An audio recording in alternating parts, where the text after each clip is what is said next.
नमस्कार दोस्तों। चांदी में निवेश करने से पहले सबसे बड़ा सवाल यही होता है कि कहीं इसमें पैसा डूब तो नहीं जाएगा, क्योंकि सिल्वर के दाम कभी बहुत तेजी से ऊपर जाते हैं और कभी उतनी ही तेजी से नीचे भी आ सकते हैं। सच ये है कि चांदी डूबने वाला एसेट नहीं है, लेकिन अगर आप गलत समय पर बिना प्लान के और ज़रूरत के पैसे से एंट्री लेते हैं तो नुकसान इतना हो सकता है कि आपको लगे पैसा डूब गया। चांदी का सबसे बड़ा रिस्क है इसकी वॉलेटिलिटी, यानी कीमतों का तेज उतार चढ़ाव।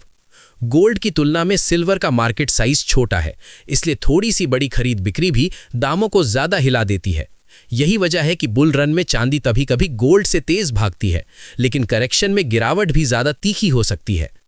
चांदी का प्राइस सिर्फ निवेशकों से नहीं, इंडस्ट्री से भी चलता है, और यही इसे यूनिक बनाता है। सिल्वर की डिमांड का बड़ा हिस्सा इंडस्ट्रियल यूज से आता है, जैसे electronics, solar panel, auto sector और कई मैन्युफैक्चरिंग प्रोसेस।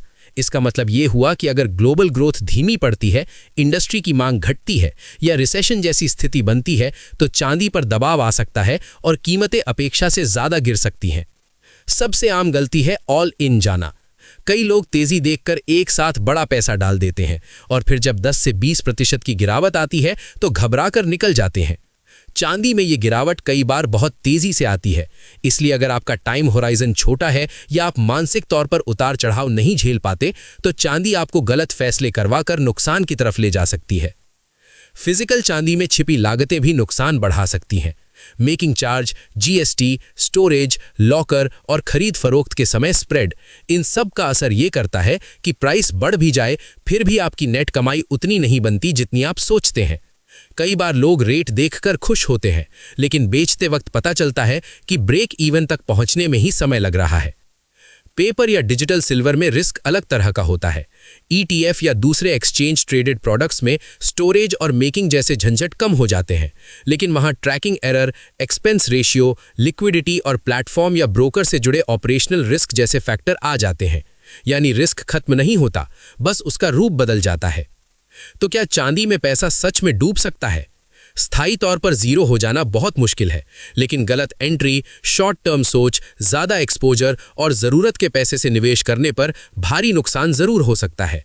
एक्सपर्ट्स भी आमतौर पर यही कहते हैं कि चांदी को कोर निवेश की तरह नहीं, बल्कि पोर्टफोलियो में बैलेंस बनाने वाले हिस्से की तरह देखना चाहिए, ताकि इसका फायदा मिले और झटका सीमित रहे। चांदी किसके लिए सही हो सकती है? उनके लिए जो 3 से 5 साल का नजरिया रखते हैं, उतार चढ़ाव सह सकते हैं और निवेश को पोर्टफोलियो में एक हिस्से तक सीमित रखते हैं। और जिनके लिए ये रिस्की है, जिन्हें अगले कुछ महीनों में पैसे की जरूरत पड़ सकती है, या जो तेजी देखकर भावनाओं में खरीदते और गिरावट देखकर डर कर बेचते हैं। अगर आपको ये वीडियो जानकारी वाला लगा हो तो लाइक करें, शेयर करें, ताकि बाकी लोग भी चांदी के रिस्क को सही तरीके से समझ सकें। और ऐसे ही काम की फाइनेंस बातें आसान भाषा में पाने के लिए चैनल को सब्सक्राइब जरूर कर लें।